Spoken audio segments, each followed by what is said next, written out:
আমার এই মুহূর্তে আমি যেগুলো দেখেছি সেটা হচ্ছে আমার 4টে পিক আপ, একটা রেকার, একটা ডিএমপির জলকামান গাড়ি, একটা অ্যাডিশনাল ডিআইসার জিপ, আর 8টা মোটরসাইকেল, আর অন্যান্য অফিসের অন্যান্য আরও জিনিসপত্র, একটা অ্যাম্বুলেন্স। এগুলো আপাতত দেখা দিচ্ছে ক্ষয়ক্ষতি হয়েছে, ভাঙচুর হয়েছে। আর এখানে আমাদের একটা আলামত ছিল প্রাইভেট, এই আলামতটা পুড়িয়েছে, সামনে একটা গাড়ি পুড়িয়েছে। আর আমার অফিস রুমের অনেক ল্যাপটপ, কম্পিউটার, তারপরে টিভি আপনারা দেখলেন, ভিতরে কোথাও বাদ নাই, যেমন কোথাও বাদ নাই যে তারা ভাঙেনি।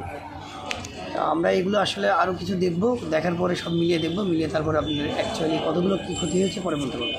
এটা আমরা বুঝি নাই। আমরা এখানে খুব সুস্থভাবে সবাই ছিলাম। তারা লোকাল থানার ওই দিক থেকে আসার পরে হঠাৎ করে 2-3 জন লোক প্রথম দৌড় দিল, দৌড় দেওয়ার পরে তারপরে শত শত লোক একসাথে চলে আসলো। আমরা আমাদের রান্নাঘরের ওখানে একটা বাথরুম ছিল, আমরা সেই বাথরুমে কিছু লোক লুকিয়েছিলাম, আর কিছু কনস্টেবল অফিসারদের আমরা বের করতে সক্ষম হয়েছিলাম। এখন পরিবেশ মোটামুটি শান্ত। এখন আমাদের সিনিয়র অফিসার আমাদের সাথে সবসময় যোগাযোগ করতেছে, স্যাররা আমাদের যেভাবে নির্দেশনা দিচ্ছে আমি সেভাবে কাজ করছি। ধন্যবাদ।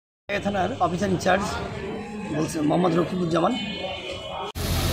আরে ওইটাই নিবে না, নিবে যাবে।